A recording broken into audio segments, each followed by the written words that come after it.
Yes, it's a sleigh ride happening right here on 3HL on 104.5 The Zone. This is the edition of Savage Radio Edition. Got Big Savage joining in with us, man. We appreciate y'all hanging like I keep telling you. Got people on the phone line. We promise we're going to get to you. But first and foremost, we got to get up to the sports animal, man, to get our guy in, Josh Ward, to get a little breakdown of what Tennessee and Arkansas, just what to expect. Now, Josh Ward, when he comes in, like I always have to rub his shoulders a little bit and tell him like, hey, I know, don't overreact. Don't never overreact. Josh. Josh is always able to stay humble and tell us to calm down. No, I'm cool. He one of them. When he come in, no, dog, I'm cool. Get him. Yeah. Don't get me, get him. Yeah. So, Josh, what you got for us this week, man? Tennessee, Arkansas breakdown. How you see this game flowing? Who takes control? Who controls tempo? So, I love the 3HL hits with you guys every Friday afternoon. Yeah. I've had a lot of fun. And, Ron, you're starting to rub off on me because I gave my score prediction early in the week. And it may not be enough for you. Tell me if it isn't. But I have Tennessee by 25. 38-13 is the score that I gave out. Josh! And I got to look from Swain when I did that. So, is that right? So what? I think Tennessee's in a great position. 2 weeks off to get ready for this game. Arkansas is playing its sixth straight football game. The injury report is filled with players for Arkansas. Tennessee's in really good shape, at least going in. The 2-week break really helped Tennessee. Line them up straight up. Tennessee's the better team. So I think it's on the road and night game. Fayetteville historically, at least recent history, has not been great for Tennessee, but I think that changes this weekend. Josh, that's what it's Ramon here, by the way. I came in on the morning crew, man. I didn't get you this morning. I came in on the evening.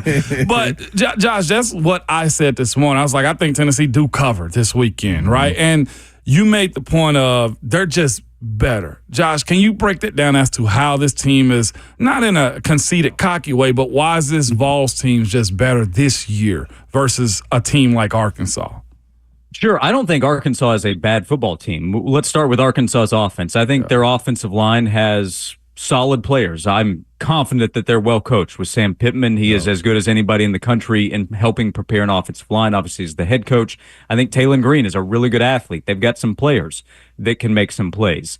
But then I look at Tennessee's defense. So a lot of the conversations we're having this season start up front, and Tennessee's defensive line, I think, will be able to go in and be disruptive like Texas A&M's defense was last week. 10 tackles for loss, 3 sacks, forcing turnovers. That pressure can create mistakes by Arkansas's offense. That's been the problem so far this season. And if that's the case this week, like Tennessee was able to force the turnovers against Oklahoma, really to get the ball back after the offense had given it up, it took Oklahoma out of the game. And I think that's what would take Arkansas out of it. And then Tennessee, with its playmaking ability, we'll see if Tennessee can get going in the passing game, and this can be the biggest game of the season for Nico. But Arkansas's defense, I think, will have a chance to give up some big pass plays, some catch-and-run opportunities for Tennessee. That's what I think would allow Tennessee to pull away and win by a big margin in the end. If the opposite happens from a turnover standpoint, that's what Arkansas has to be saying is, hey, we need to get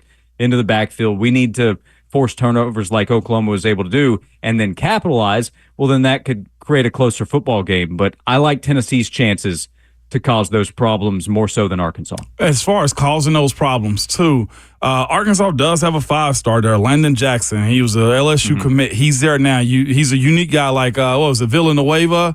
Yes, I think he has no eyebrows as far as, but he's a ball player, right? He can bend. He can get around the edge. What does that present to a guy like Lance Hurd or also John Campbell, who's coming back this week from injuries, both of them? Yeah, Jackson has lined up on both sides. He can go to either side. I think more often we'll see him lined up on Lance Hurd's side. He had 2 sacks last week against Texas A&M, was an all-SEC player last year. He's really good. So you bring him up, that's the top matchup of either concern or at least caution going in. Is Lance Hurd coming back, having missed the last 2 games? And I would say pretty confidently, to this point in Hurd's career, he has only been a starter at Tennessee, a reserve last year. This is the biggest test for him since he's been a college football player. I'm also sure that Tennessee staff is aware of that. Tennessee's tight end game has been so important for what they've been able to do. So maybe we see more 12 personnel if they think that's something that can help with Jackson. But he is a player, 6'7", 280, really good. Again, all SEC last year, 2 sacks last weekend. And I'm sure he's thinking, if I can get to Nico, I can get the football. So Tennessee has to be aware of him this weekend. Josh, you also got Aaron Nicholls coming back, Deno Slaughter. They're starting. They're captains for these guys when they walk out. This is going to be a reintroduction to some guys that were there just last year. How much does that play? You know, I mean, not going to say anything in media, but when you come out as a player and you see a guy over there, you want to always show him, yeah, you could have been riding in this car. Look at these wheels we got on here. Don't you feel a little jealous of this? Yeah, so we were discussing a little bit who has more revenge going into this game because they're two different stories. Slaughter played a lot for Tennessee and was a productive player. At times was a fan favorite. He had a huge game against Kentucky when Tennessee blew out the Wildcats 2 years ago, and I heard really good things about him. Nicholls is a guy that he arrived as one of the first early big recruits for Josh Heupel, and before he played it down, Heupel was talking about Addison Nicholls is not going to be he's going to be a great player at Tennessee, and it just didn't work out. So he's at Arkansas now, and that was a good spot for him to go play. Again, learn from Sam Pittman, but he's going up against a Tennessee defensive line, especially on the interior, that, as we just mentioned, can be disruptive and cause problems and continue to rotate guys one to the next that's as good as the one before. And that's going to cause a problem for him. But I'm sure Addison wants to prove, hey, Tennessee let me get away. He grew up pulling for Tennessee, wanted to be the next center or next big offensive lineman for the Vols, and it didn't work out. I just think he's going to have a tough time, probably realistically, against Tennessee's defensive line. Slaughter, let's see. He can be a playmaker. Some of these guys know each other. Tennessee's wide receivers having gone up against him in practice and vice versa. So that's more of an interesting matchup. I would say Slaughter, a veteran guy, against Tennessee's receivers. I think he would have liked to have stayed at Tennessee one more year, but he had one more year left in college. I think wanted to see how much he could get, what was the best opportunity for him, and decided that was somewhere away from Knoxville. So real quick before I pass it back to Savage, all is fair in football and battles, correct? So Arkansas put out that Addison Nicholls is going to be the captain. Well, they put Elijah Simmons as a captain this weekend also. You think that was strategic? Yeah, I've enjoyed the captain game because against Oklahoma 2 weeks ago, they had DJ Terry, who really battled through injury. Got to give him credit for that in the Tennessee game 2 weeks ago for anybody that might have noticed. And then Woody Washington, I think, who was from the state of Tennessee but went to Oklahoma. So we'll see more of this maybe. I like it. Guys who leave a team, they go up against their old squad and their captains. So when Nicholls was at Tennessee over the last couple of seasons, I don't think he had the best reviews from his teammates, maybe coaches as well, in terms of how he was developing, the way he was playing. If he's, I mean, to call it like it was, I don't think that I think they questioned his toughness when he was at Tennessee. I think Tennessee's defensive linemen are going to go in thinking we're going to show that he wasn't tough enough to be at Tennessee. And he knows that. He knows what was said about him and the questions about his game, and that's part of the reason that he ultimately left. But Tennessee's defensive linemen, they're going to be confident every week. I'm sure they have more reason to be confident from past experience against Nicholls as the center, who, by the way, he had snapping issues this past weekend. That's something they're trying to get cleaned up. That's another thing I'm sure Tennessee has seen on tape is, hey, let's be disruptive. That's going to be a way to cause problems for him and Arkansas's offense. When you look at it and you know exactly who Nico is, I don't think he's been unleashed all the way. I think it's been times, but as a coach, you got to figure out when to pull the trigger and when to pull back on the reins a little bit. You've seen that in the NC State game. You've seen it in the Oklahoma game, of course, because the tackles being out. These tackles are healthy. So if Nico were to get into a shootout with Arkansas against this Petrino system, how confident are you in Nico being able to deliver with his weapons? Yeah, I'm confident. We saw early in the game against Oklahoma a couple of opportunities. There was the big throw, catch, and run to Dante Thornton. I think Josh Heupel will fill out, see how things are going, and he will set things up for the offense to be able to hit some of those strikes. And, of course, he wants to see good play from his tackles. Let's see Campbell. Does he hold up all 4 quarters? Probably needs to be spelled at some point. That's been the case so far this season. But if Josh Heupel trusts the protection for Nico, I don't have any doubt that he's going to trust Nico to take some shots down the field and hit some big plays. And I think Tennessee will have a chance to hit those. There are a number of guys we could pick that could hit that.